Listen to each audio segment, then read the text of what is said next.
Je l'ai dit déjà, mais évitez la confrontation, à peu près surtout. Vous gagnerez jamais. Ça ne donne rien, vraiment, de se confronter. Il y a des ressources également qui existent. Ça, c'est important de le savoir. Il y a un centre, entre autres, à Montréal, le Centre sur la prévention de la radicalisation et de l'extrémisme violent. Il y a lui, mais il y en a plusieurs autres, qui se spécialisent en ce genre de situation-là. C'est bon de donner ces ressources-là pour un proche, en espérant que peut-être ça va l'aider à s'en sortir. Mais c'est également bon pour vous.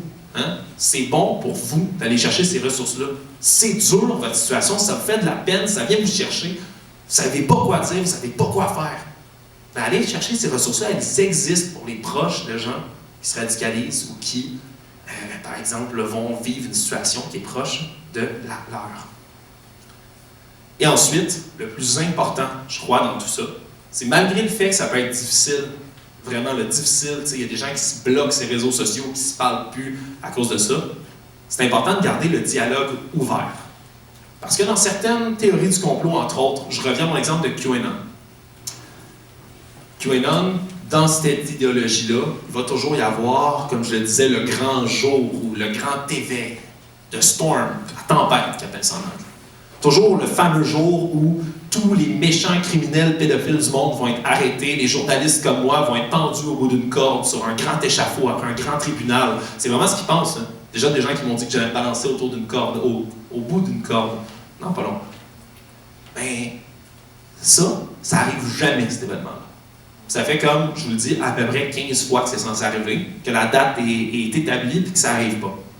Ben, souvent, autour de ça, c'est un exemple parmi tant d'autres, il y a des gens qui veulent décrocher, qui se rendent compte que finalement, après s'être pognés avec toute leur famille, tous leurs amis en essayant de les convaincre d'une idéologie qui était vraie, bien, ils se rendent compte, soudainement, que c'est peut-être faux. Et c'est le moment crucial pour des proches que vous connaissez. C'est le moment crucial pour les garder une porte ouverte, ne pas les tourner au ridicule. Imaginez que vous pensez depuis des années que le monde est contrôlé par des élites mangeurs d'enfants. Vous avez dit ça à toute votre famille, puis du jour au lendemain, vous vous rendez compte que c'est faux. Mais vous avez peur de retourner vers les gens que vous aimez parce que vous avez trouvé une nouvelle communauté qui vous pensiez vous comprenait, puis vous devez revenir contre une famille que vous avez peut-être insultée, maltraitée, délaissée. C'est important de ne pas ridiculiser ces gens-là, puis de les accepter, puis de les laisser revenir à leur rythme. Donc de garder le dialogue ouvert parce que, on l'espère, c'est des gens qui vont vouloir revenir vers vous éventuellement. Alors si je résume tout ça, une fois qu'on adhère à une théorie complotiste, c'est facile de continuer après ça, d'une autre, parce qu'on pense que bien, si on nous cache une chose, on nous cache une autre.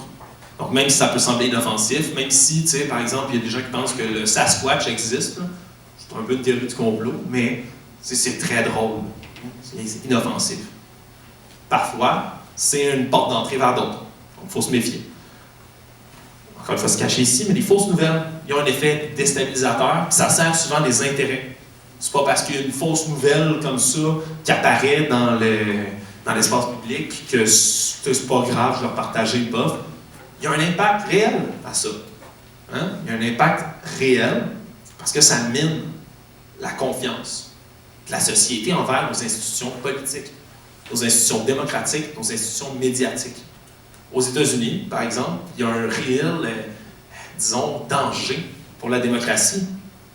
Pensez-y. Les événements qui sont passés au 6 janvier dernier, que je résume pour ceux qui ne savent pas, beaucoup de gens, surtout adhérents à l'idéologie QAnon, se sont rués vers le Capitole aux États-Unis pour tenter de faire décertifier l'élection, de faire renverser le résultat d'une élection démocratique.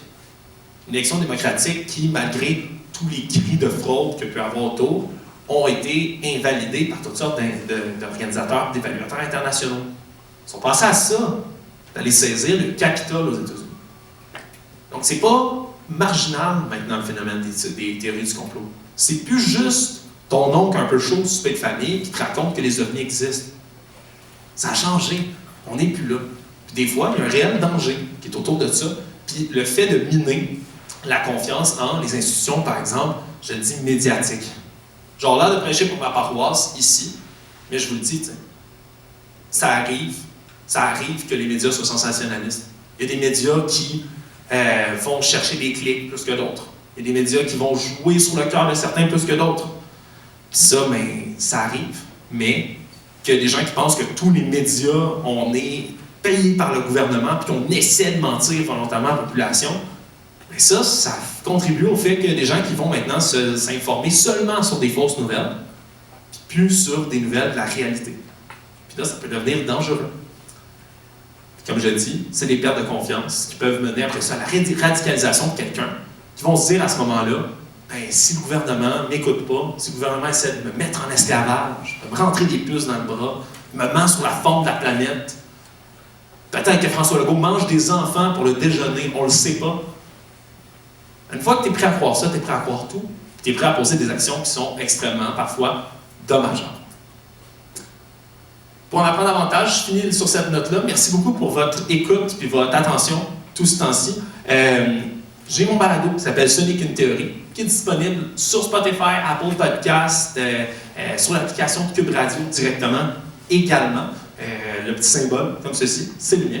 Puis dans celle-ci, j'explique une à une les théories du complot, les conspirations et autres. Merci de votre attention. Merci beaucoup de l'invitation.